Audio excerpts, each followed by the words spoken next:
मैं अपने गुरुदेव के आचरण से बहुत दुखी हूं, बहुत शर्मिंदा हूं। हमने क्या सोचा था और क्या निकला।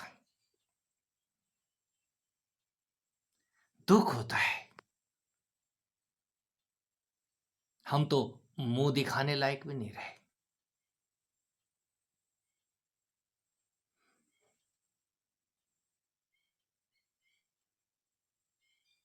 मन के घाव किसको दिखा दें। आपका कहना, ये आपका ही कहना नहीं है। मैं भी आपकी जमात में ही खड़ा हुआ हूं। संतों का आचरण, हम संत के चरण नहीं देखते, उसका आचरण देखते हैं। यहां आचरण की पूजा होती है, चरणों की पूजा नहीं होती। क्या आप ब्रह्मचारी हैं? आपका घर से संबंध है? बहुत सारे सवालों का जवाब इस भीड़ को देना पड़ता है। मुझे तो कुछ नहीं हुआ है। आपको क्या हुआ है? इस समाज को क्या हुआ है?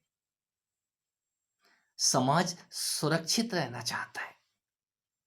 बेशक संत चाहे उस जलते हुए हवन कुंड में अपने आप को स्वाहा करते रहें, लेकिन ये समाज आचरण की डिमांड करता है। आपका आचरण देखता है। आप में दाग धब्बे ढूंढता है। ढूंढना चाहिए। दाग और धब्बे तब ढूंढना चाहिए, आप पहले अपना आचरण देखें।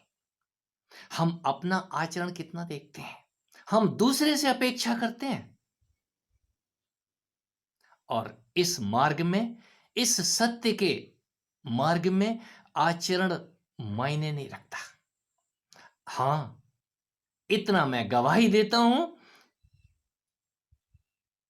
जिसको मैं चरण कहता हूं, उस मां के चरण, उस परम पिता के चरण एक बार नसीब हो जाए, उनकी करुणा और कृपा एक बार नसीब हो जाए, तो जो आचरण है आपका, वो अपने आप सुधर जाता है। आप फिर गलत आचरण कर ही नहीं सकते। ये गलत आचरण, गलतियां तभी तक हो रही हैं जब तक वो चरण आपको शांति नहीं दे रहे हैं।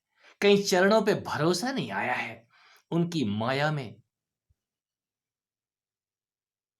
कौन नहीं फंस जाता है।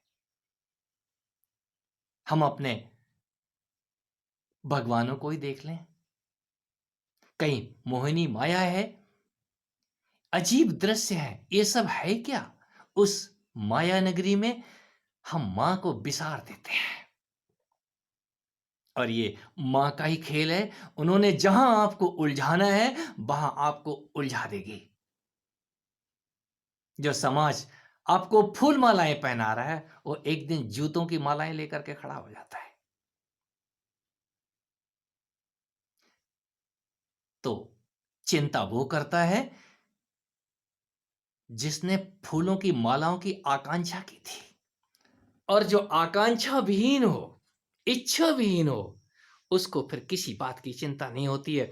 कोई जूते की मालाएं डालेगा या फूल मालाएं। आपको क्या चाहिए? आप अपना दिया जलाओ, अपने घर को रोशन करो।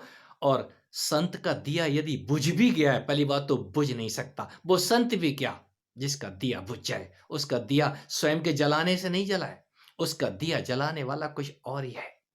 वो मशाल सदा ही प्रज्वलित हो रही है। उस मसाल को बुझाया नहीं जा सकता। कालांतर में वो मसाल पुनः दिखाई देगी।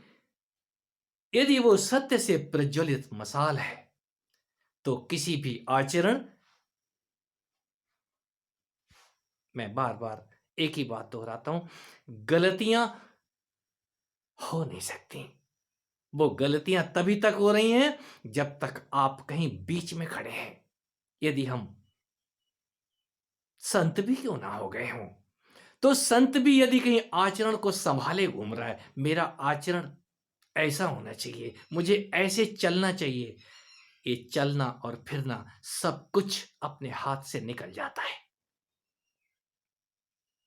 फिर वो गायत्री बोलूं, वो मां बोलूं, वो वीणा वादिनी बोलूं, फिर उसकी वीणा के तार हिलते हैं। वो जैसा चाहती है वैसा करवा लेती है। उसकी मस्ती, उस संत की मस्ती निजी होती है। हम उस पे अपनी मस्ती थोपते हैं।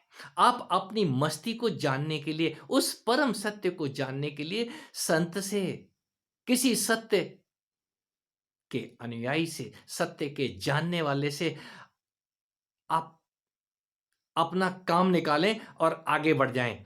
हम सत्य तो नहीं पाते हैं, उस सत्य को जानने वाले को ही पकड़ लेते हैं, उसी का फोटो खींच के ले आते हैं और घर में टांग लेते हैं, ये हमारे गुरुजी हैं। और एक दिन सब गड़बड़ हो जाता है।